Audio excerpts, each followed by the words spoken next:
بسم اللہ الرحمن الرحیم۔ آج کا لیکچر ہے لیکچر نمبر 33 اور یہ فرسٹ شیئر اردو کے لیے ہے۔ آج ہم ایک نظم پڑھیں گے۔ اس نظم کے شاعر آپ کے سامنے ہیں میر حسن دہلوی۔ آج انشاءاللہ تعالی فرسٹ شیئر اردو کی ایک نظم میر حسن دہلوی کی لکھی ہوئی نظم ہے۔ یہ مثنوی سحر البیان کا ایک حصہ ہے جس کا نام ہے شہزادے کا چھت پر سونا اور پری کے ہاتھوں اغوا ہونا۔ حوالہ نظم یہ ہے کہ شاعر میر حسن دہلوی، نظم شہزادے کا چھت پر سونا اور پری کے ہاتھوں اغوا ہونا۔ حیت اس کی مثنوی ہے جبکہ اس کا ماخذ ہے مثنوی سحر البیان۔ سب سے پہلے ہم میر حسن دہلوی کی حالات زندگی دیکھتے ہیں۔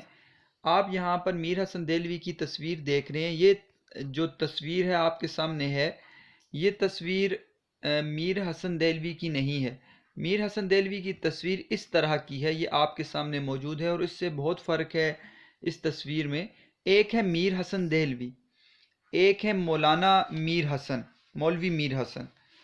جو سید میر حسن یعنی مولوی سید میر حسن ہے وہ اقبال کے استاد محترم ہیں، جبکہ میر حسن دہلوی جو ہیں وہ اس سے پہلے گزرے ہیں۔ جو میر حسن ہیں ان کی پیدائش آپ کے سامنے موجود ہے۔ میر حسن دہلوی کی 1727 اور وفات ہے 1786، یعنی 1727 ان کی پیدائش ہے اور 1786 ان کی وفات ہے۔ جبکہ یہ جو تصویر آپ کے سامنے ہے یہ مولوی سید میر حسن کی ہے۔ ان کی پیدائش جو ہے 1800 کچھ میں ہے، 1700 کچھ میں نہیں ہے، یعنی کہ 19ویں صدی میں ہے اور یہ 18ویں صدی میں ہے۔ تقریباً 100 سال کا فرق بنتا ہے تقریباً۔ تو یہ غلطی سے یہ تصویر آپ کی کتاب میں آ چکی ہے۔ یہ مولوی سید میر حسن کی تصویر ہے، نہ کہ میر حسن دہلوی کی۔ میر حسن کی دہلوی میں نے آپ کی تصویر میں نے آپ کے سامنے پیش کر دی تھی، وہ تصویر اور طرح کی ہے۔ تو میر حسن جو دہلوی ہیں ان کے حالات زندگی ہم سب سے پہلے پڑھتے ہیں۔ نام میر غلام حسن اور حسن تخلص ہے۔ یہ آپ کے سامنے معروضی سوالات MCQs ہیں۔ وہ نامور حجو گو، حجو گو کہتے ہیں ایسی نظم جس میں کسی کی برائی کو بیان کیا جائے، اسے کہتے ہیں حجو۔ تو وہ نامور حجو گو یعنی کہ حجو گو جو شاعر تھے میر زاہق، ان کے بیٹے ہیں میر حسن دہلوی۔ میر خلیق کے والد ہیں اور مشہور مرثیہ نگار میر انیس کے دادا تھے۔ میر انیس کی انشاءاللہ تعالی آپ آگے مرثیہ ایک پڑھ لیں گے۔ تو میر انیس کے یہ دادا ہیں، ان کے والد کا نام میر زاہق اور بیٹے کا نام میر خلیق ہے۔ دلی کے سید واڑہ میں پیدا ہوئے، تعلیم اپنے والد سے حاصل کی۔ دلی کا شہر جو کئی بار اجڑا، ان کے زمانے میں بھی ویران ہو گیا، تو وہ اپنے والد کے ساتھ فیض آباد چلے گئے جو اس زمانے میں اودھ کا دارالحکومت تھا۔ یہاں وہ نواب سرال جنگ کے دربار سے وابستہ ہو گئے۔ جب نواب آصف الدولہ نے اپنا دارالحکومت فیض آباد سے پھر لکھنؤ منتقل کیا تو یہ بھی لکھنؤ آ گئے تھے۔ تو یہ جو میر حسن ہیں انہوں نے لکھنؤ کی حجو بیان کیے، جبکہ فیض آباد کی انہوں نے اپنی جو اشعار میں تعریف کو بیان کیا ہے۔ اب دیکھتے ہیں ہم ان کی شاعرانہ خصوصیات۔ اور میر حسن جو ہیں ان کی شعر و شاعری کا ملکہ ان کو ورثے میں ملا تھا، وراثت میں یہ مہارت ان کو حاصل تھی۔ صاحب دیوان شاعر تھے۔ صاحب دیوان شاعر وہ شاعر ہوتا ہے جس کا مجموعہ کلام مرتب ہو گیا ہو یا شائع ہو گیا ہو۔ ان کی شہرت غزلیات یا قصائد سے نہیں ہے۔ قصیدہ کسی بادشاہ کی تعریف بیان کرنا، کسی بھی شخص کی نظم کے اندر تعریف کو بیان کرنا وہ قصیدہ ہوتا ہے۔ تو غزلیات یا قصائد سے ان کی شہرت نہیں ہے، بلکہ صرف مثنوی سحر البیان کی وجہ سے۔ ہم مثنوی پڑھیں گے، مثنوی کی تعریف پڑھیں گے، آپ کو سمجھ آ جائے گی مثنوی کسے کہتے ہیں۔ اور مثنوی سحر البیان پوری ایک لمبی طویل مثنوی ہے، اس کا قصہ بھی ہم مختصر طور پر جانیں گے، پھر ہم جا کر اس کا حصہ جو ہماری کتاب میں شامل ہے شہزادے کا چھت پر سونا اور پری کے ہاتھوں اغوانا، پھر یہ ہمیں سمجھ آئے گا اور ہم اس کو آسانی سے پڑھ لیں گے۔ مثنوی سحر البیان ایک روایتی داستان ہے جو دراصل شہزادہ بے نظیر اور شہزادی بدر منیر کا افسانہ عشق ہے، لیکن میر حسن نے اپنے انداز بیان سے اس میں واقعیت اور حقیقت کا رنگ دے دیا. حالانکہ یہ ایک داستان ہے، قصہ ہے، لیکن اس کے اندر آپ کو حقیقت کا رنگ نظر آئے گا. ہمیں لگے گا جیسے کہ یہ سچی کا واقعہ ہے. واقعہ نگاری بہت اہم ہوتا ہے مثنوی کے اندر. کردار نگاری، کردار ہوتے ہیں. منظر کشی کے ساتھ ساتھ انہوں نے اپنے زمانے کے رسم و رواج اور تمدن تہذیب کی تصویر کشی بھی کی ہے. اپنے دور کے جو طریقے، جو وہاں کا تمدن اور رواج تھا، اس کو بھی اس کے اندر بیان کیا. میر حسن کے کلام میں ان کی یادگار غزلیات اور قصائد شامل ہیں. ایک دیوان ہے. مثنویات کا ایک مجموعہ اور شاعروں کا ایک تذکرہ میں شامل ہے. شاعروں کا تذکرہ اس کو کہتے ہیں جس میں شاعروں کی حالات زندگی کو بیان کیا گیا ہے. ٹھیک ہے. انہوں نے تقریباً جو ہیں وہ 11 مثنویاں لکھی ہیں، جس میں ان کی یہ والی مثنوی سحر البیان بڑی مشہور ہے، اور پھر ایک گلزار ارم مثنوی ہے، یہ بہت زیادہ مشہور ہے. ان کے مقابلے میں ایک مثنوی ہے گلزار نسیم، دیا شنکر نسیم کی، وہ بھی بڑی اچھی مثنوی ہے گلزار نسیم کی. لیکن مثنوی کو اگر دیکھا جائے، مثنوی سحر البیان کو جو شہرت حاصل ہوئی ہے وہ کسی اور مثنوی کو حاصل نہیں ہوئی. پہلے ہم دیکھتے ہیں مثنوی کہتے کس کو ہیں، تاکہ ہمیں پتہ چل جائے مثنوی ہے کیا.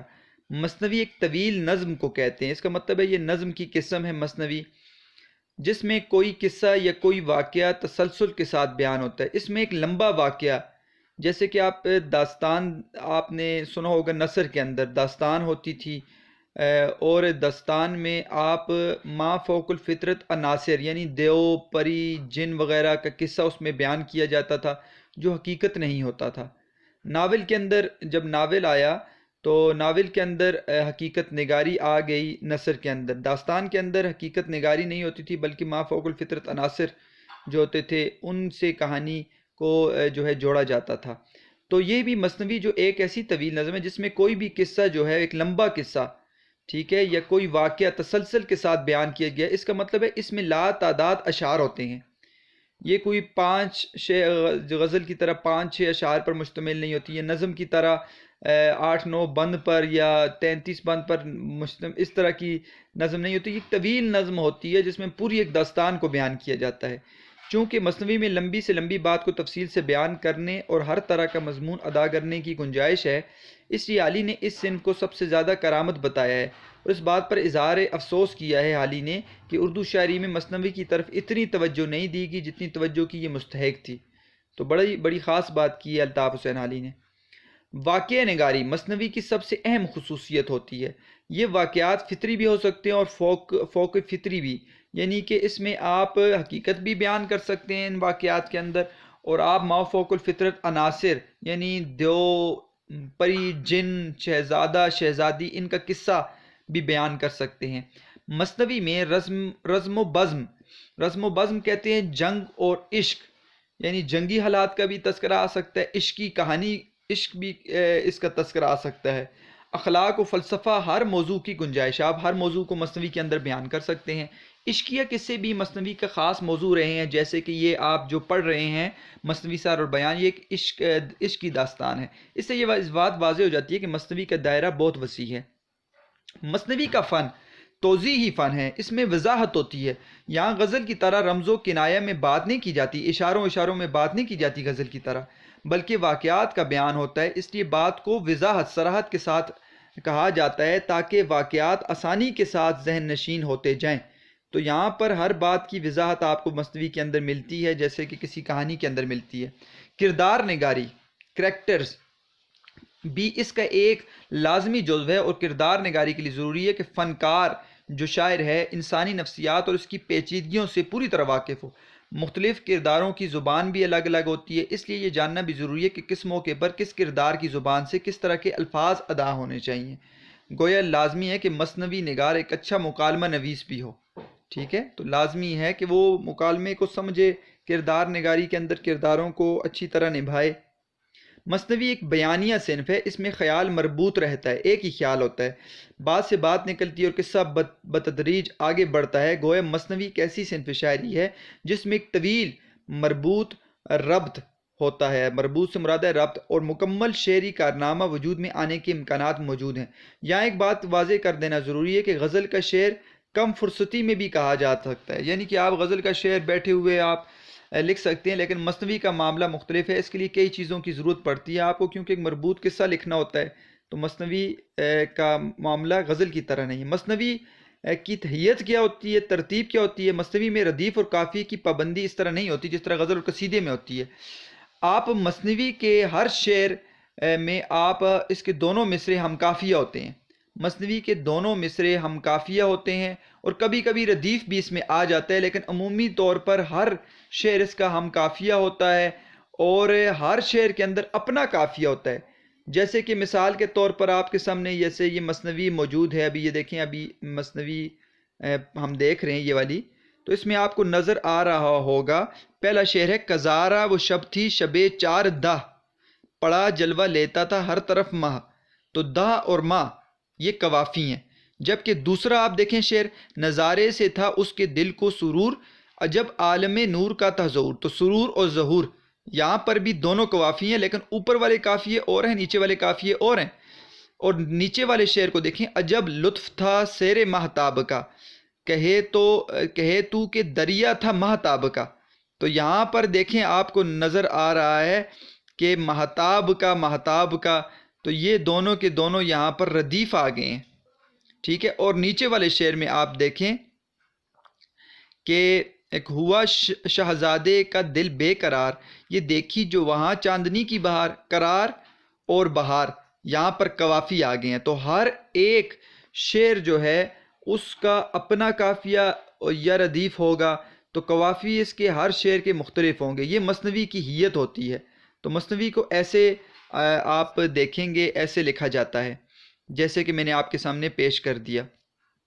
اب آغاز اور ارتقاء مثنوی کا، ایک اردو مثنوی کے جو قدیم ترین ہمیں نمونے دستیاب ہیں وہ حضرت بابا فرید گنج شکر اور دیگر صوفیاء سے منسوب ہوتے ہیں۔ آغاز ہمیں مثنوی کا صوفیاء کرام سے ملتا ہے۔ ہمارے ابتدائی ادب کا بیشتر حصہ مذہبی نوعیت کا ہے۔ ہمارے صوفیاء اور بزرگان دین کی زبان فارسی تھی، لیکن اشاعت اسلام کے لیے انہیں عام بول چال کی زبان کا استعمال ضروری معلوم ہوا، اور بزرگوں نے اسے عوامی بولی کا سہارا لیا جو ترقی کے لیے اردو زبان کہلائی۔ انہوں نے نصیحتیں اور متوسفانہ خیالات کو مثنویوں کی شکل میں ابتدا میں ہمارے صوفیاء کرام نے پیش کی ہے۔ جدید اردو مثنوی کی بنیاد جو ہے وہ دکن اور گجرات میں پڑی، وہاں اس صنف کو جن بزرگوں کی سرپرستی حاصل ہوئی، وہ جو بزرگ ہیں ان میں شاہ علی محمد جیوگام دھنی، میاں خوب محمد چشتی، حضرت گیسو دراز، شاہ میرانجی شمس الحشاق اور شاہ برہان الدین جانم، یہ وہ بزرگ ہیں جنہوں نے ابتدا میں مثنوی جو ہے وہ جدید اردو مثنوی کی بنیاد رکھی ہے۔ اب ہم دیکھتے ہیں کہ مثنوی تو ہمیں پتہ چل گیا ایک لمبا قصہ ہوتا ہے، لیکن سحر البیان مثنوی کیا ہے، اور اس کے اندر ہمیں کیسی داستان ملتی ہے، کیسا قصہ ملتا ہے؟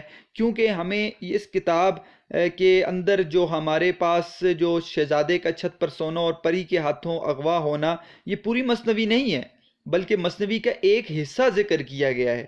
پوری مثنوی بہت لمبی مثنوی ہے، اس میں تقریباً میں آپ کو بتاؤں گا کہ 24 داستانیں ہیں۔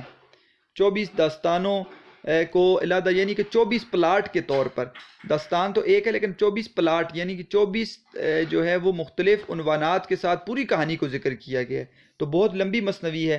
تو ہم دیکھتے ہیں سحر البیان مثنوی اردو کی معروف مثنوی ہے جس کے شاعر میر حسن دہلوی ہیں۔ سحر البیان کی فنی محاسن کے سلسلے میں اس کی کردار نگاری بہت اہم ہے۔ کردار آپ کو بتاؤں گا میں کون سے ہیں۔ پلاٹ اس کے ہیں: جذبات نگاری، آپ دیکھیں مکالمہ نگاری، آپس میں بات چیت مکالمہ کرنا، مرقع نگاری کہتے ہیں منظر نگاری کوئی، منظر نگاری اور مرقع نگاری ایک ہی ہوتی ہے۔ مرقع نگاری بھی آپ منظر کشی کو کہتے ہیں۔ اور سراپا نگاری، سراپا نگاری کسی کے سراپے کو بیان کرنا، کسی کی خوبصورتی کو بیان کرنا، اسے کہتے ہیں سراپا نگاری، کے ساتھ ایک مربوط معاشرت کے ثقافتی کوائف کی تفصیل بیان کرتی ہے۔ تو اس میں ہمیں ایک عشقیہ قصہ بھی ملے گا۔ اس کی اشاعت کب ہوئی؟ اس مثنوی کو میر حسن نے 1782 میں لکھ لیا تھا۔ اس وقت تک برصغیر میں اس چھاپا خانہ نہیں آیا تھا، مگر کتاب عام ہوئی اور عوام و خواص میں اس کی شہرت ہو گئی۔ پھر فورٹ ولیم کالج، یہ جو انگریزوں نے فورٹ ولیم کالج اپنے حصول کے لیے بنایا تھا تاکہ انگریز جو ہیں وہ اس میں رہ کر جو ہے اردو کی زبان سیکھ سکیں، لیکن اس نے اردو ادب کے لیے بڑا کام کیا۔ فورٹ ولیم کالج کلکتہ نے اس کو 1803 میں اس سے چھاپا خانے سے چھاپ کر شائع کروایا تھا۔ اس کتاب کے دیوناگری اور گجراتی رسم الخط میں بھی نسخے چھاپے گئے۔ انڈیا آفس لائبریری برطانیہ میں اردو، دیوناگری اور گجراتی میں 19ویں صدی کی 20 مختلف طباعتیں موجود ہیں۔ اس کو بعد میں اس کا مطلب چھاپا گیا ہے۔ اب دیکھتے ہیں اس کے اندر کہانی کیا ہے۔ اگر آپ اس کی کہانی کو سمجھ جائیں گے تو اس کی تشریح لازمی بات ہے، مثنوی کی تشریح بہت آسان ہوتی ہے پھر اگر آپ کہانی کو جان جائیں، کیونکہ اس سے پہلے کے حالات آپ کو پس منظر جاننا ضروری ہوگا، اور میں آپ کو بتاؤں گا کہ کون سا حصہ یہاں پر ذکر کیا گیا آپ کی کتاب میں۔ کردار دیکھیں، کردار یہاں پر 4 کردار ہیں، میں 5واں کردار بھی آپ کو بتا دوں گا۔ ایک تو بادشاہ ہے، ٹھیک ہے، بادشاہ ہے، کردار یہاں پر ذکر نہیں ہے۔ وہ بادشاہ، اس کا ذکر آپ کو ملے گا اس مثنوی کے اندر کہ ایک رحم دل بادشاہ تھا، اور وہ بادشاہ جو تھا اس کی اولاد کوئی نہیں تھی۔ وہ آگے ہم قصہ بیان کریں گے تو آپ سمجھ جائیں گے۔ وہ بادشاہ کردار ہے، ایک بے نظیر ایک کردار ہے، یہ خاص کردار ہے۔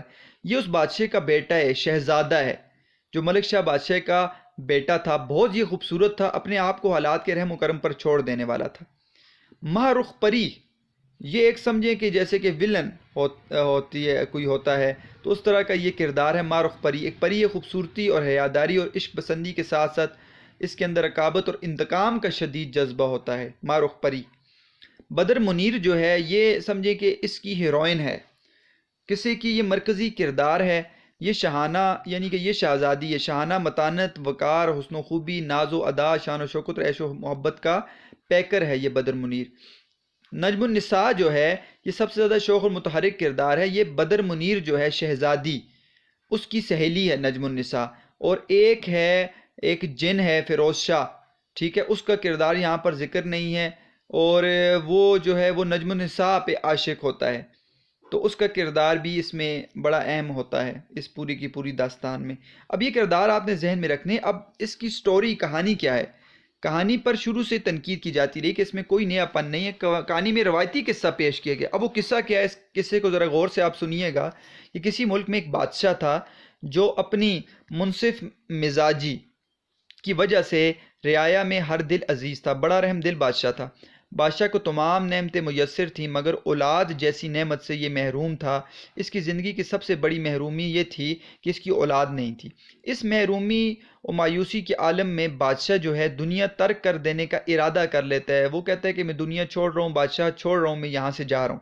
لیکن وزیروں کے مشورے پر وہ سردست اس فیصلے پر عمل درآمد روک دیتے ہیں۔ وزیروں سے مشورہ کہتے ہیں، وہ کہتے ہیں آپ ایسا نہ کریں۔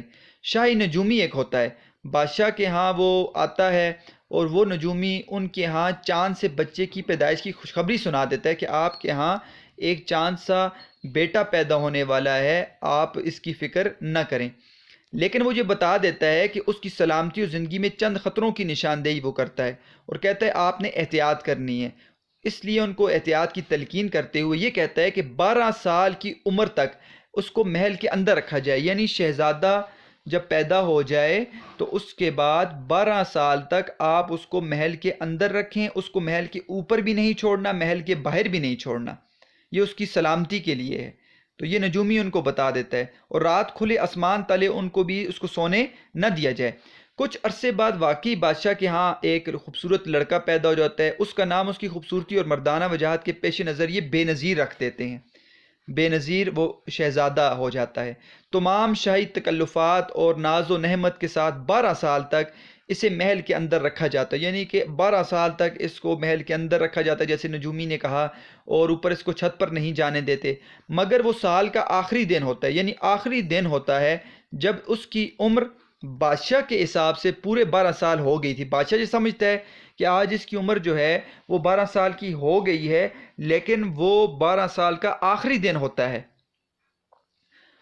وہ رات کو ضد کر دیتا ہے شہزادہ، کیونکہ بڑی خوبصورت 14ویں رات کا چاند اور خوبصورت منظر چاندنی کا ہوتا ہے، اور وہ لازمی بات ہے شہزادہ جس نے پہلے چھت پر کبھی نہیں سویا اور باہر کا منظر نہیں دیکھا، اس کو عجیب سا لگتا ہے، تو وہ ضد کر دیتا ہے کہ میں چھت پر سوتا ہوں۔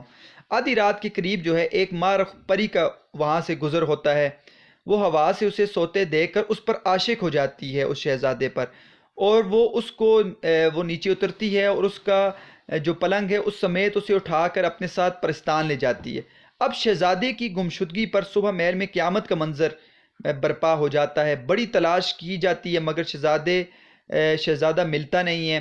ماہ رخ پری وہاں پر اسے طرح طرح سے شہزادے کو اپنی طرف مائل کرنے کی کوشش کرتی ہے، لیکن شہزادہ اپنی کم سنی صغر سنی کی وجہ یعنی کم عمری کی وجہ کے باعث وہ اداس ہوتا ہے اور پریشان رہنے لگ جاتا ہے وہاں پر۔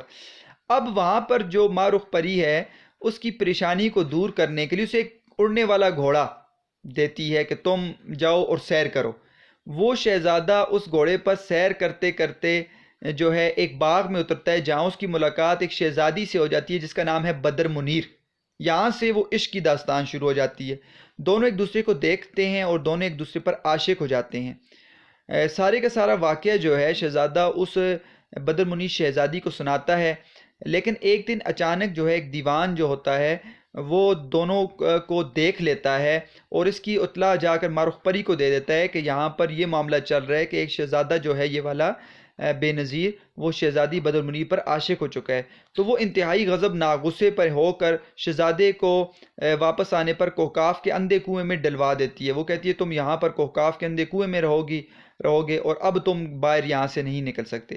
وہاں پہ بدر منیر جو ہوتی ہے وہ شہزادی، اس کا عجیب حال ہوتا ہے اور وہ پریشان ہوتی ہے کہ شہزادہ اس کو ملنے کے لیے نہیں آتا۔ وہ یہ سارے کا سارا واقعہ اپنی سہیلی جو ہے نجم النساء کو سنا دیتی ہے، اور وہ نجم النساء جو ہے وہ اپنی سہیلی کی جو یہ مشکل ہے اور اس کا غم برداشت نہیں کرتی، اور وہ بے نظیر شہزادے کی تلاش میں نکل جاتی ہے۔ اور اسی دوران اس کو ایک جنوں کے بادشاہ کا بیٹا فیروز شاہ مل جاتا ہے۔ فیروز شاہ جو ہے اس نجم النساء پر عاشق ہو جاتا ہے اور وہ اس کو کہتا ہے کہ تم مجھ سے شادی کر لو، لیکن نجم النساء جو ہے وہ فیروز شاہ کو کہتی ہے کہ پہلے تم ایسے کرو کہ ماہ رخ پری سے شہزادہ بے نظیر کو رہائی دلوا دو۔ تو فیروز شاہ جو ہوتا ہے وہ اس کی مدد کرتا ہے اور آخر کار فیروز شاہ جو ہے وہ بے نظیر کو وہاں سے آزاد کروا کے لے آتا ہے، اور اب دونوں کو وہ ملا دیتا ہے۔ بے نظیر بدر منیر کے ساتھ مل جاتا ہے اور دونوں کی شادی ہو جاتی ہے، یہ اپنے محل میں چلے جاتے ہیں، اور نجم النساء خود جو ہے وہ جنوں کے بادشاہ کے بیٹے فیروز شاہ کے ساتھ شادی کر لیتی ہے، یوں یہ مثنوی جو ہے یہ اپنے انجام کو پہنچ جاتی ہے۔ تو قصہ آپ سمجھ گئے ہوں گے، عشق کی ایک داستان ہے، ایک بادشاہ سلامت کا قصہ ہے جس کے ہاں اولاد نہیں ہوتی، اولاد ہوتی ہے۔ ایک نجومی اس کو خوشخبری سنا دیتا ہے، لیکن کہتا ہے 12 سال تک آپ نے اپنے بیٹے کو باہر نہیں چھوڑنا، نہ چھت پر چھوڑنا ہے۔ اور وہ قصہ ایسے یہاں سے شروع ہوتا ہے کہ وہ سمجھتے ہیں کہ 12 سال پورے ہو گئے اور 12 سال کا آخری دن ہوتا ہے جبکہ وہ شہزادہ ضد کرتا ہے کہ میں چھت پر سو رہا ہوں، اس کو چھت پر سونے دیا جاتا ہے، اور وہاں پہ ماہ رخ پری کا گزر ہوتا ہے، ماہ رخ پری اس پر عاشق ہو جاتی ہے اور وہ اس کو ساتھ لے جاتی ہے، پھر کرتے کرتے اس کو بہلانے کے لیے گھوڑا دیتی ہے، اور وہ گھوڑا جو ہے وہ اس کو اڑنے والا گھوڑا جب دیتی ہے تو وہ ایک باغ میں اترتا ہے وہ شہزادہ، وہاں پر اس کی ملاقات جو ہے وہ بدر منیر اس شہزادی سے ہو جاتی ہے، ان کی عشق کی داستان شروع ہو جاتی ہے۔ جب پری کو یہ پتہ چلتا ہے وہ برداشت نہیں کر سکتی، وہ اس کو اندھے کنویں میں ڈلوا دیتی ہے، اور جو شہزادی ہے بدر منیر اس کی سہیلی اس کو غمگین دیکھتی ہے کہ کافی دنوں سے شہزادہ نہیں آ رہا ہوتا، تو نجم النساء جو ہے اس کو ڈھونڈنے کے لیے نکلتی ہے اس شہزادے کو، تو اس کی ملاقات جنوں کے بادشاہ فیروز شاہ جو اس کا بیٹا ہوتا ہے اس کے ساتھ ہو جاتی ہے۔ فیروز شاہ اس پر عاشق ہو جاتا ہے، تو وہ اس کو کہتی ہے کہ فیروز شاہ کو نجم النساء کہ جب تم مجھ سے شادی کرنا چاہتے ہو لیکن تم پہلے بے نظیر جو ہے اس کو آزاد کرواؤ تو میں تم سے شادی کرنے کے لیے تیار ہوں۔ تو وہ جو جنوں کے بادشاہ کا بیٹا فیروز شاہ اس کی مدد کرتا ہے بے نظیر کو آزاد کرانے کے لیے۔ اس طرح شہزادہ آخرکار بے نظیر اپنی شہزادی بدر منیر سے مل جاتا ہے، یہ اپنے جو ہے محل میں چلے جاتے ہیں اور خود نجم النساء فیروز شاہ کے ساتھ بیاہ کر لیتی ہے۔ یہ پورے کے پورا قصہ ہے۔ اب ہم دیکھیں گے کہ ہمارے پاس جو ہماری نصابی کتاب میں یہ جو مثنوی شامل ہے، یہ پوری کی پوری مثنوی نہیں ہے، اس کا ایک حصہ شامل ہے۔ وہ کون سا حصہ ہے ابھی بات کریں گے، لیکن سب سے پہلے یہ دیکھ لیں یہ کس بحر میں لکھی گئی ہے یہ پوری کی پوری مثنوی۔ یہ بحر کا نام ہے بحر متقارب مسمن محذوف، اور اس کے جو رکن ہے وہ فعول، فعول، فعول اور فعول، اس میں پوری کی پوری مثنوی لکھی گئی ہے، یہ اس کی بحر ہے۔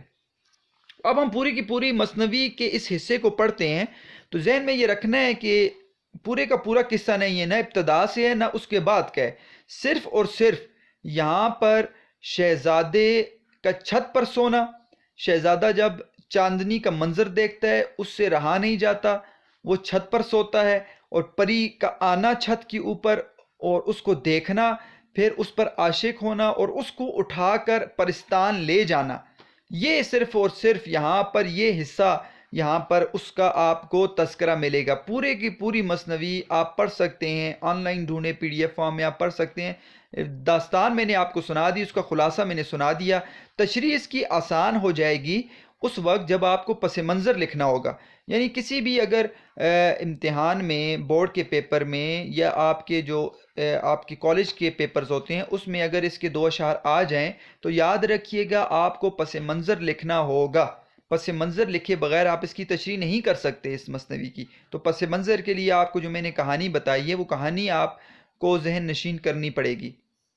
میں نے آپ کو بتایا اس کی 23 پلاٹ ہیں، اس میں سے ایک حصہ یہ چوتھا پلاٹ ہے جو ذکر کیا جا رہا ہے۔ اس کے علاوہ آپ خود سوچ لیں، پھر اس کے علاوہ 22 عنوانات کے ساتھ پوری کہانی کو چلایا گیا، اور پوری کہانی بہت جو ہے لمبی جو ہے طویل طرز پر لکھی گئی ہے، اور طویل یہ اس کے اندر اشعار جو ہیں بہت زیادہ تعداد میں موجود ہیں۔ ہم پہلے اس حصے کو پڑھتے ہیں۔ شہزادے کا چھت پر سونا اور پری کے ہاتھوں اغوا ہونا۔ کزارا وہ شب تھی شب 4 پڑا جلوہ لیتا تھا ہر طرف ماہ، نظارے سے تھا اس کے دل کو سرور، عجب عالم نور کا تھا ظہور، عجب لطف تھا سیر مہتاب کا، کہے تو کہ دریا تھا مہتاب کا، ہوا شہزادے کا دل بے قرار، یہ دیکھی جو وہاں چاندنی کی بہار، کچھ آئی جو اس ماہ کے جی میں ترنگ، کہا آج کوٹھے پہ بچھے پلنگ، کہا شاہ نے اب تو گئے دن نکل، اگر یوں ہے مرضی تو کیا ہے خلل، کزارا وہ دن تھا اسی سال کا، غلط وہم ماضی میں تھا حال کا، سخن مولوی کا یہ سچ ہے قدیم، کہ آگے قضا کے ہو احمق حکیم، وہ سونے کا جو تھا جڑاؤ پلنگ، کہ سیمی تنوں کو ہو جس پر امنگ، کھچی چادر ایک اس پہ شبنم کی صاف، کہ ہو چاندنی جس صفا کی غلاف، دھرے اس پہ تکیے کئی نرم نرم، کہ مخمل کو ہو جس کے دیکھے سے شرم، کبھی نیند میں جب کہ ہوتا تھا وہ، تو رخسار رکھ اس پہ سوتا تھا وہ، چھپائے سے ہوتا نہ حسن اس کا ماند، دیے تھے لگا اس کے مکھڑے کو چاند، وہ سویا جو اس آن سے بے نظیر، رہا پاسباں اس کا بدر منیر، وہ سویا جو اس آن سے بے نظیر، رہا پاسباں اس کا بدر منیر، ہوا اس کے سونے پہ عاشق جو ماہ، لگا دی ادھر اس نے اپنی نگاہ، وہ ماہ اس کے کوٹھے کا حالہ ہوا، غرض وہاں کا عالم دوبالا ہوا، وہ پھولوں کی خوشبو، وہ ستھرا پلنگ، جوانی کی نیند اور وہ سونے کا ڈھنگ، جہاں تک کہ چوکی کے تھے باریدار، ہوا جو چلی سو گئے ایک بار، غرض سب کو وہاں عالم خواب تھا، فقط جاگتا ایک مہتاب تھا، کزارا ہوا ایک پری کا گزر، پڑی شہزادے پہ اس کی نظر، ہوئی حسن پر اس کے جی سے نثار، وہ تخت اپنی لائی ہوا سے اتار، جو دیکھا تو عالم عجب ہے یہاں، منور ہے سارا زمیں آسماں، ہوئی دونوں کے حسن کی ایک جوت، کہ جیسے ہو دو چشموں کی ایک سوت، میں عشق میں پھر یہ سوجی ترنگ، کہ لے چلیے اس کا امانت پلنگ، محبت کی آئی جو دل میں ہوا، وہاں سے اسے لے اڑی دل ربا، غرض لے گئی آن کی آن میں، اڑا کر وہ اس کو پرستان میں، کبھی دل رہے خوش کبھی درد مند، زمانے کی سب جب سے ہے پست و بلند۔ تو یہ ہے پوری کی پوری جو یہاں پر نصابی کتاب میں جو حصہ ذکر کیا گیا ہے وہ میں نے آپ کے سامنے پڑھ لیا ہے۔ اب یہاں پر مشقی سوالات آپ پہلے دیکھ لیں۔ چاندنی رات کا منظر ابتدا میں پیش کیا جائے گا کچھ اشعار میں، اس کو ذہن میں رکھنا ہے آپ نے، اس کی تشریح بھی آ جائے گی، اور چاندنی رات کا منظر اپنے الفاظ میں لکھیں، یہ آپ کا ایک مشقی سوال ہے۔ مصرع ایک آئے گا کہ آگے قضا کی و احمق حکیم، اس کی وضاحت وہاں پہ تشریح کریں گے تو اس سے یہ سوال بھی حل ہو جائے گا۔ مثنوی کی تعریف ہم نے کر دی ہے، درج الفاظ کو محاورات میں استعمال آسان ہے، اور اس میں کچھ تشبیہات استعمال کی گئی ہیں، وہ میں آپ کو بتاؤں گا کس کس شعر میں تشبیہ کا ذکر ہے، اور ایک یہاں پر علم بدیع میں سے ایک صنعت کا ذکر ہے، صنعت تضاد۔ صنعت تضاد جب شعر آئے گا ٹھیک ہے، آخری شعر کے اندر آپ کو نظر آ رہا ہے کبھی دل رہے خوش کبھی درد مند، زمانے کی جب سے پست و بلند. یہاں پہ صنعت تضاد کو ہم پڑھیں گے، صنعت تضاد کو جانیں گے، صنعت تضاد کیا ہوتی ہے، اور اس کے ساتھ ہم اس کی مثالیں بھی دیکھیں گے، دوسرے اشعار دیکھیں گے، جس سے ہمارا یہ سوال بھی حل ہو جائے گا. تو دیکھیں اب آسان ہے اس کی تشریح، صرف یہاں پر میں اس قصے کو بیان کروں گا جو یہاں پر آپ کی کتاب کے حصے میں درج ہے. تشریح کے اندر آپ اس کے ساتھ اس کا پس منظر لکھیں گے تب تشریح ہوگی. تو کزارا وہ شب تھی شب چاردہ، یہ جو ابتدائی 4 اشعار آپ کو نظر آ رہے ہیں جس میں یہاں تک میں نے 9 لگائی ہے، اس میں چاندنی رات کا خوبصورت منظر پیش کیا گیا ہے. تو اس لیے سوال بھی آپ نے ذہن میں رکھنا ہے اور اس کی تشریح کو بھی ذہن میں رکھنا ہے. کزارا وہ شب تھی شب چاردہ، کزارا کہتے ہیں بدقسمتی، قسمت خراب ہو جانا. شب چاردہ یعنی 14ویں کی رات. پڑا جلوہ لیتا تھا ہر طرف ماں، جلوے سے مراد ہے نظارہ، ماہ سے مراد ہے چاند. نظارے سے تھا اس کے دل کو سرور، سرور کہتے ہیں لطف کو. عجب عالم، عالم دنیا، نور روشنی، ظہور ظاہر ہونا. عجب لطف تھا سیر مہتاب کا، چاند کی سیر کا، سیر مہتاب چاند کے نظارے کا، چاند کو دیکھنے کا. کہے تو کہ دریا تھا مہتاب کا، مہتاب کہتے ہیں چاند کو. ہوا شہزادے کا دل بے قرار، یہ دیکھی جو وہاں چاندنی کی بہار. تو یہاں تک ہم دیکھتے ہیں اب اس کے تشریح کو کہ کزارا وہ شب تھی شب چاردہ. تو اس کا پس منظر آپ کے ذہن میں آ گیا ہوگا کہ وہ قسمت خراب ہوگی. بادشاہ سلامت یہ سمجھ رہے تھے کہ یہ اس کے 12 سال میں سے آخری دن نہیں ہے بلکہ 12 سال پورے ہو گئے ہیں. آج اگر شہزادہ چھت پر سو بھی جاتا ہے، یہ باہر چلا بھی جاتا ہے تو اس کو نقصان نہیں ہوگا. لیکن یہ جو تھی یہ شب، یہ 14ویں کی شب تھی اور یہ آخری رات تھی اس 12ویں سال کی. لیکن بادشاہ سلامت سمجھ رہے تھے کہ سال پورا ہو چکا ہے اور یہ قسمت خراب ہوگی کہ وہ رات تھی 14ویں کی رات. پڑا جلوہ لیتا تھا ہر طرف ماں، ہر طرف چاند اپنا نظارہ پیش کر رہا تھا. یعنی 14ویں رات کا جو چاند ہوتا ہے اس کا نظارہ بہت ہی خوبصورت ہوتا ہے. چاندنی جو ہوتی ہے اس کی ایک روشنی ہوتی ہے اور ایک خوبصورت نظارہ پیش کر رہا ہوتا ہے چاند. نظارے سے تھا اس کے دل کو سرور، جو شہزادہ تھا اس کے دل کو لطف حاصل ہو رہا تھا، اس کے دل کو سرور حاصل ہو رہا تھا اس کے چاند کے نظارے سے. عجب عالم نور کا تھا ظہور، پوری دنیا میں جو ہے وہ ایک عجیب جو ہے وہ روشنی ظاہر ہو رہی تھی. یعنی آج کا دن جو تھا وہ بہت ہی خاص دن تھا اور شہزادہ کیونکہ 12 سال ایک محل کے اندر رہا ہے تو اس کے ذہن میں یہ نہیں ہوتا ہوگا کہ اتنا خوبصورت منظر ہوگا. تو اس کی آنکھوں سے اگر دیکھا جائے اس منظر کو تو یہ پوری کی پوری دنیا اس کو اس نور سے، روشنی سے بھری ہوئی نظر آ رہی تھی. عجب لطف تھا سیر مہتاب کا، جب وہ دیکھ رہا تھا اس چاند کو، یعنی چاند کی سیر کر رہا تھا، چاند کو دیکھ رہا تھا تو اس کو عجیب لطف اور خوشی مل رہی تھی. کہے تو کہ دریا تھا مہتاب کا، تو چاند کی چاندنی ایسی تھی جیسے کہ دریا کا پانی ہوتا ہے. تو یہاں پر آپ کو نظر آ رہا ہے دریا کے بہتے پانی کے ساتھ تشبیہ دے رہے ہیں چاند کی چاندنی کو. دریا کے بہتے پانی کے ساتھ تشبیہ دے رہے ہیں چاند کی چاندنی کو. تو یہاں پر ایک تشبیہ آپ کو نظر آ گئی ہے کہ یہاں پر تشبیہ کا استعمال کیا گیا ہے. ہوا شہزادے کا دل بے قرار، شہزادے سے یہ منظر دیکھا نہ گیا، اس کا دل بے چین ہو گیا. یہ دیکھی جو وہاں چاندنی کی بہار، جب اس نے اس چاندنی رات کا منظر دیکھا اور وہ خوبصورت منظر تھا اس لیے شہزادے کا دل بے قرار ہو گیا اور شہزادہ جو تھا اس کے دل میں یہ خواہش پیدا ہو گئی کہ آج میں لازمی جو ہے وہ چھت پر جا کر سوؤں گا. تو یہ خوبصورت منظر جو ہے ابتدا میں چاندنی رات کا منظر پیش کیا گیا ہے. اسی سے ہم سوال دیکھ لیتے ہیں، چاندنی رات کا منظر اپنے الفاظ میں بیان کریں. میر حسن نے اپنے مثنوی سحر البیان میں شہزادے بے نظیر کے محل کی چھت پر سوتے وقت چاندنی رات کی منظر کشی اس خوبصورتی سے کی ہے کہ یہ منظر پورے جزیات کے ہماری آنکھوں کے سامنے آ جاتا ہے. منظر اس رات 14ویں کا چاند پوری آب و تاب سے چمک رہا تھا اور ہر طرف چاندنی پھیلی ہوئی تھی. یوں لگ رہا تھا جیسے چاند کی روشنی سے رنگ و نور کا ایک دریا نکل کر بہہ رہا ہے. ٹھنڈی ہوا سے پھولوں کی خوشبو ہر طرف پھیلی ہوئی تھی۔ اس رات چاندنی کا نظارہ کرنے والی ہر آنکھ حیران تھی اور ہر شخص لطف و سرور محسوس کر رہا تھا۔ تو یہ ہمارا پہلا سوال بھی ہو گیا۔ اس سے آگے دیکھتے ہیں، کچھ آئی جو اس ماہ کے جی میں ترنگ، کہا آج کوٹھے پہ بچھے پلنگ۔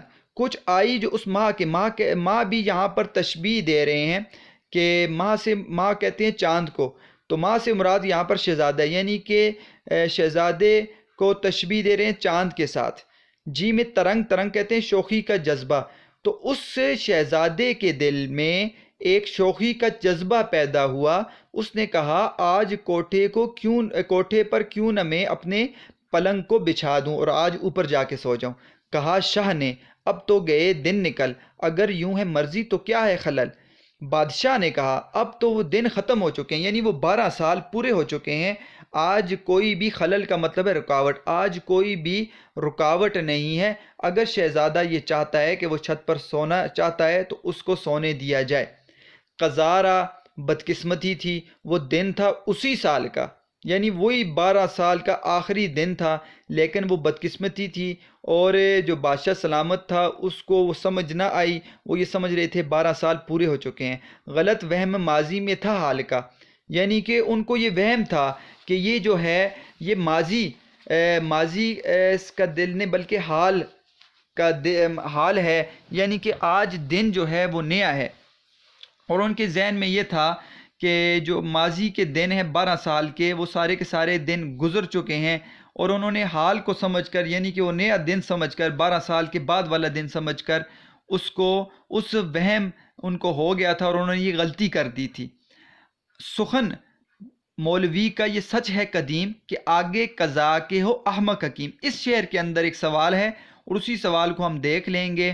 سخن کہتے ہیں بات کو، مولوی سے مراد یہاں پر مولانا روم ہے، مولانا روم ہے، یعنی کہ مولوی سے مراد ہے مولانا روم۔ سچ ہے قدیم، قدیم سے مراد ہے پرانی، کہ آگے قضا کے ہو احمق حکیم۔ قضا کہتے ہیں تقدیر کو، احمق نادان، حکیم طبیب۔ سخن مولوی کا یہ سچ ہے قدیم، کہ بات مولوی کی یہ پرانی بات ہے اور یہ سچی ہے، یعنی کہ ایک یہاں پر ایک قول کا ذکر کیا گیا ہے جو مولانا روم رحمۃ اللہ تعالیٰ علیہ کا ہے، کہ وہ قول جو ہے اصل میں فارسی میں ہے، وہ قول آپ کو ذہن میں ابھی میں بتاتا ہوں، آ جائے گا یہاں پر۔ مشہور قول ہے کہ چوں قضا آید طبیب ابلہ شود، یہ آپ کو اوپر نظر آ رہا لکھا ہوا، ہم سوال میں بھی دیکھ لیں گے کہ چوں قضا آید طبیب ابلہ شود۔ اس کا مطلب کیا ہے؟ اس کا مطلب ہے کہ جب شامت آتی ہے، مثال کے طور پر اس کا مطلب ہے کہ جب شامت آتی ہے نا، تو جب تقدیر جو ہے وہ فیصلہ کر لیتی ہے اور موت آنے لگ جاتی ہے، تو طبیب ابلہ شود، تو حکیم جو ہے نا وہ بھی کیا ہو جاتا ہے؟ وہ بھی نادان ہو جاتا ہے، احمق ہو جاتا ہے۔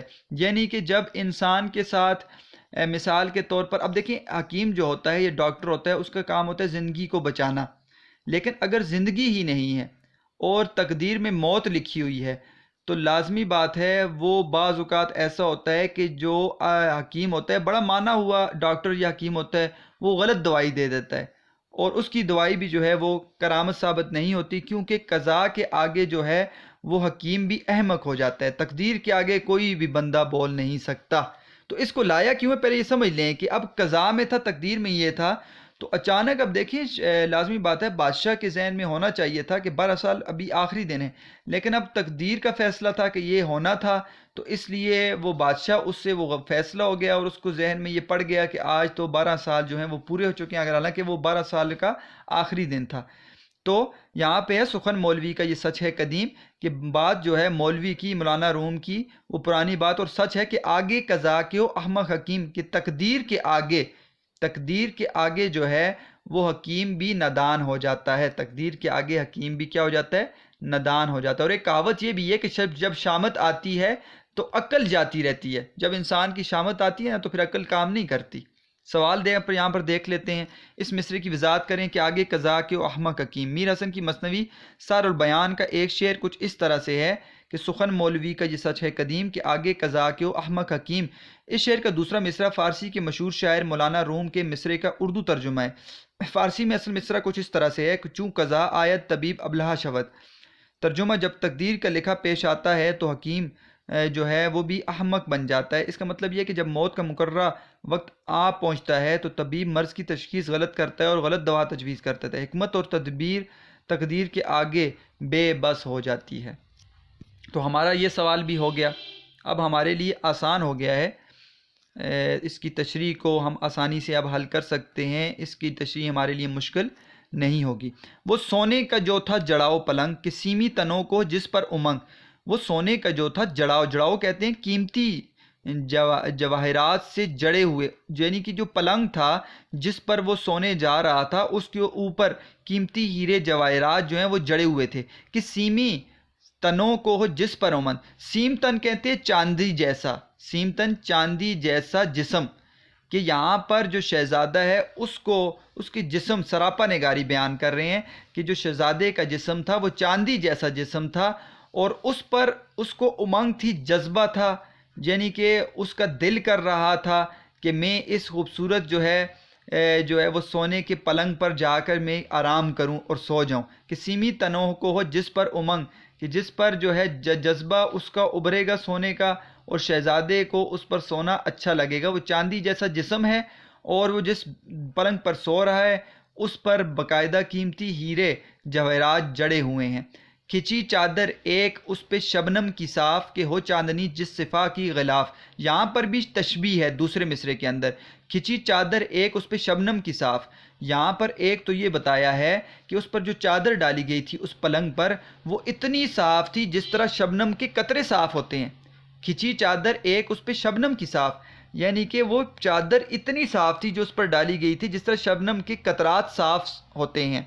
کہ ہو چاندنی جس صفا کی غلاف، کہ اس کا جو اوپر والا کپڑا تھا، یعنی وہ جو چادر تھی وہ کپڑا تھا جو اوپر ڈالا گیا ہے پلنگ کے اوپر، کہ وہ کیسا تھا، وہ چاندنی کی طرح صاف شفاف تھا۔ چاندنی کیا ہوتی؟ چاندنی وہ سفید، آپ کو پتہ ہے چاندنی کا مطلب ہے کہ چاندنی سفید چادر ہوتی ہے جو عموماً فرش پر بچھائی جاتی ہے اور بہت پاک صاف اور سفید چادر ہوتی ہے۔ تو یہاں پر اس کے اوپر جو ڈالنے والا کپڑا ہے اس کو تشبیہ دے رہے ہیں چاندنی کے ساتھ، کہ وہ چادر اتنی صاف تھی کہ جس طرح چاندنی جو ہے وہ صاف ہوتی ہے، جس صفا کی غلاف، یعنی کہ اس کا پردہ جو ہے وہ کیا تھا، وہ اتنا ہی صاف تھا جتنا وہ چاندنی وہ جو کپڑا جو زمین پر وہ چادر بچھائی جاتی ہے سفید، وہ صاف ہوتی ہے۔ تو یہاں پر تشبیہ دے دی گئی ہے اس چادر کو جو پلنگ پر ڈالی گئی ہے چاندنی کے ساتھ۔ دھرے اس پہ تکیے کئی نرم، اس کے اوپر، اس پلنگ کے اوپر جو تھے وہ تکیے نرم رکھ دیے گئے تھے کہ مخمل کو ہو جس کے دیکھے سے شرم، کہ اس کو مخمل کہتے ہیں، سبز رنگ کا نرم و ملائم کپڑا ہوتا ہے کہ اگر مخمل اس تکیوں کو دیکھ لے تو اس کو اس کے دیکھنے سے بھی شرم محسوس ہو۔ حالانکہ مخمل خود نرم کپڑا ہوتا ہے، لیکن یہاں پر بہت زیادہ نرمی کو بیان کیا گیا ان تکیوں کی، کہ تکیے اتنے نرم تھے کہ گویا کہ آخر مخمل ان تکیوں کی نرم کو ہونے کو دیکھ لے تو وہ شرمسار ہو جائے۔ کبھی نیند میں جب کہ ہوتا تھا وہ تو رخسار رکھ اس پہ سوتا تھا وہ، جب وہ نیند پہ ہوتا تھا وہ شہزادہ تو اپنے گالوں کو ان تکیوں پر رکھ کر سو جاتا تھا۔ چھپائے سے ہوتا نہ حسن اس کا ماند، دیے تھے لگا اس کے مکھڑے کو چاند۔ کہتے ہیں کہ ماند کہتے ہیں کم ہونا، دیے تھے یعنی دیکھنے لگا مکھڑے چہرے کو، کہ اگر وہ چھپانا چاہے پھر بھی اس کا حسن جو ہے وہ کم نہیں ہو سکتا تھا، چھپانے سے بھی اس کا حسن کم نہیں ہوتا تھا، اور اس کا حسن اتنا زیادہ تھا کہ گویا کہ اس کے چہرے کو چاند تکنے لگا، چاند دیکھنے لگا۔ خوبصورتی یہاں پر بیان کی گئی شہزادے کی۔ وہ سویا جو اس آن سے بے نظیر رہا پاسباں اس کا بدر منیر۔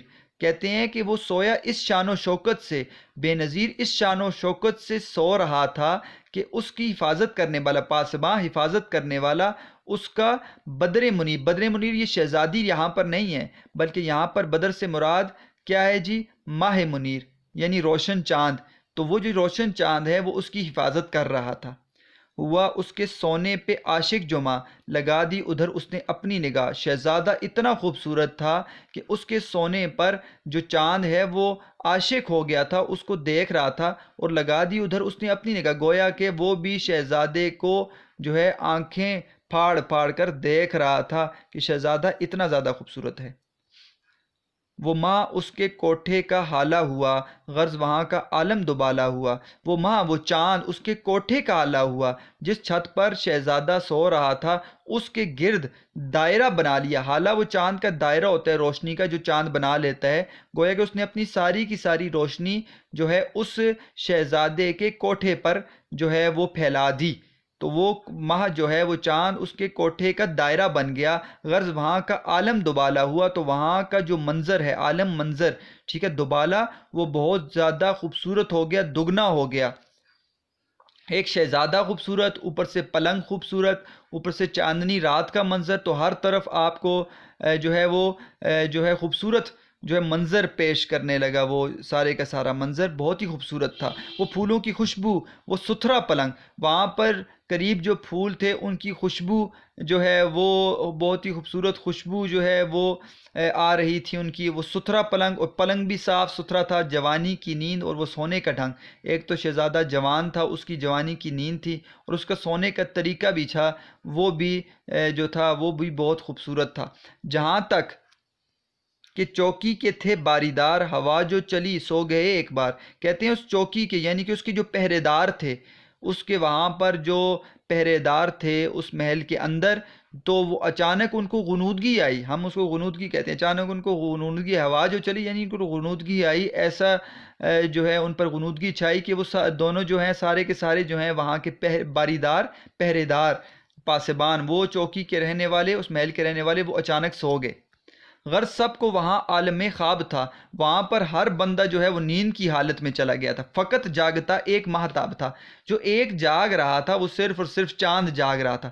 کزارا بدقسمتی تھی، ہوا ایک پری کا گزر، اوپر سے وہاں پر اس کے چھت سے ایک پری کا گزر ہوا، پڑی شہزادے پہ اس کی نظر، اس کی نظر جو ہے اس شہزادے بے نظیر پر پڑ گئی۔ ہوئی حسن پر اس کے جی سے نثار، وہ تخت اپنا لائی ہوا سے اتار، وہ اس کے حسن پر اپنے دل سے، جی سے دل سے عاشق ہو گئی۔ اس کے حسن کو جب دیکھا اس پری نے تو اس پر وہ عاشق ہو گئی، اور اپنا وہ تخت جو ہے وہ ہوا سے اتار کر اس کے کوٹھے پر لے آئی۔ جو دیکھا تو عالم عجب ہے یہاں، منور ہے سارا زمیں آسماں۔ اس نے آ کر نیچے دیکھا تو عجیب ہی عالم، عجیب ہی منظر تھا۔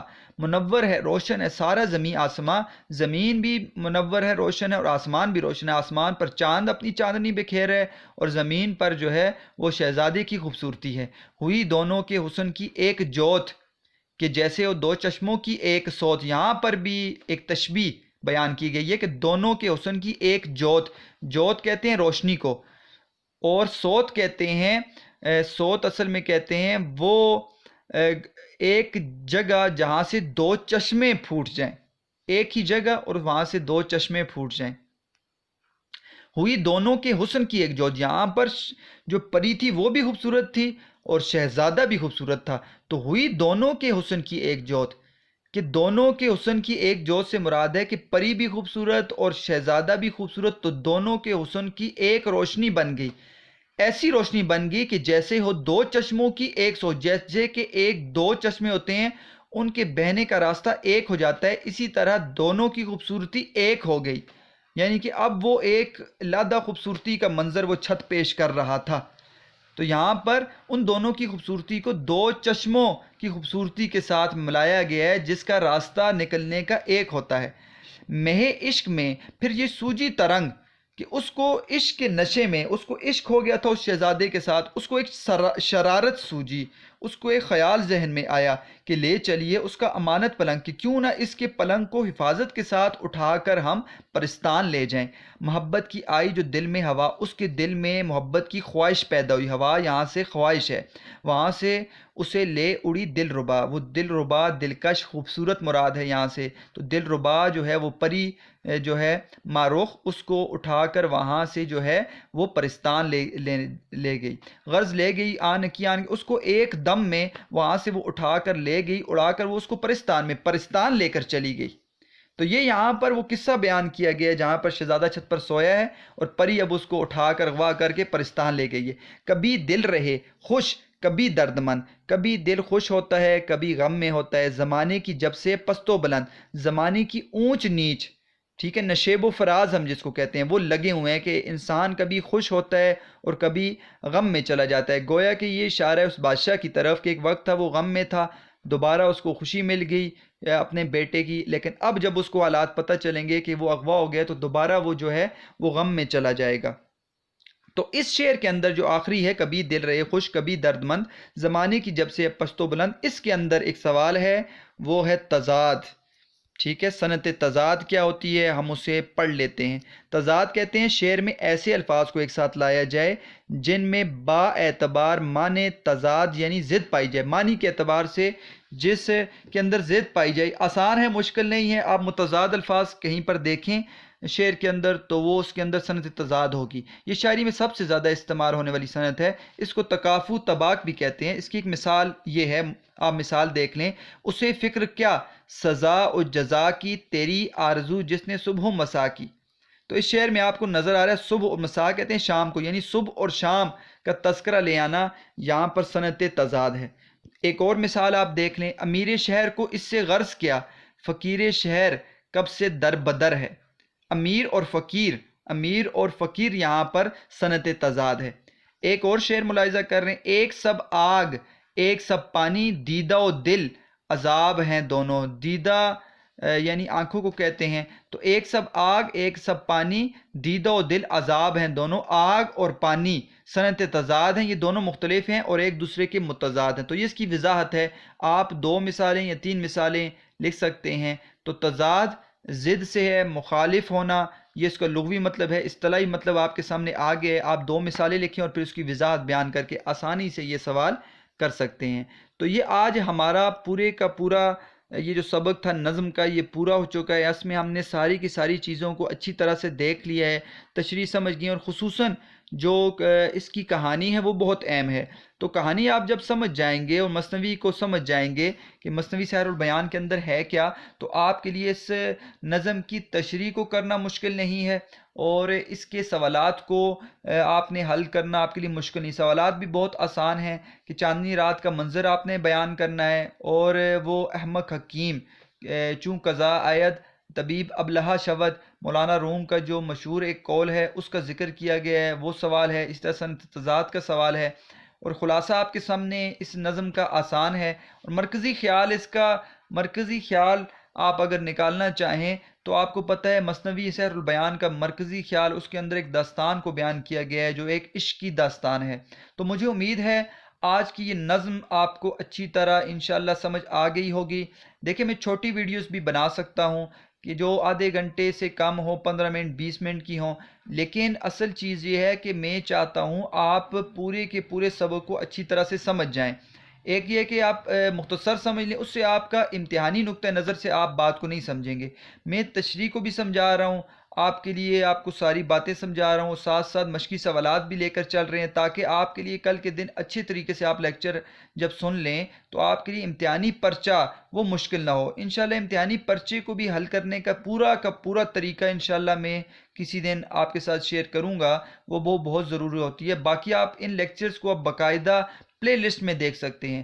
آپ ترتیب سے وہاں پہ ویڈیوز میں جائیں، اس کے ساتھ پلے لسٹ ہوتی ہے، تو پلے لسٹ میں آپ جائیں تو تمام آپ کو فرسٹ ایئر کے لیکچرز ابھی تک جو میں نے دیے ہیں وہ ترتیب سے نظر آئیں گے، جس میں باقاعدہ میں نے سوال کے لکھنے کی ترتیب بھی بتائی ہے، پیپر پریزنٹیشن کے اوپر بات بھی کی ہے، اشعار کی تشریح کیسے لکھیں اس کے اوپر بھی میں نے باقاعدہ لیکچر دیا ہوا ہے. تو آپ وہاں سے جا کر یہ چیزیں آرام سے آپ اس کو دوبارہ دیکھ کر اس کو سیکھ سکتے ہیں.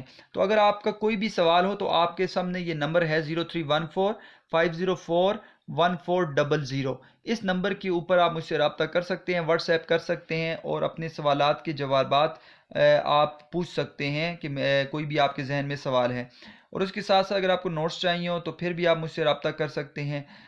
کوئی بھی سوال ہو تو اس میں جو ہے جھجک نہیں ہونی چاہیے. آپ کو کوئی چیز سمجھنا ہے آپ مجھ سے پوچھیں. اگر مجھے نہیں پتہ ہوگا میں تمہیں دیکھ کر بتاؤں گا، اس میں کوئی شرم والی بات نہیں ہوتی. انسان جو ہے وہ کوئی بھی انسان پورا نہیں ہوتا، ہر انسان سیکھتا ہے. تو تو ہم بھی کوشش کرتے ہیں کہ آپ کے سامنے ایسے لیکچر کو لائیں کہ جس میں پوری کی پوری بات کی وضاحت ہو جائے. تو دعا کرتے رہنا ہے اور محنت کرتے رہنا ہے. اللہ تعالیٰ آپ کو خوش رکھیں، آباد رہیں. والسلام.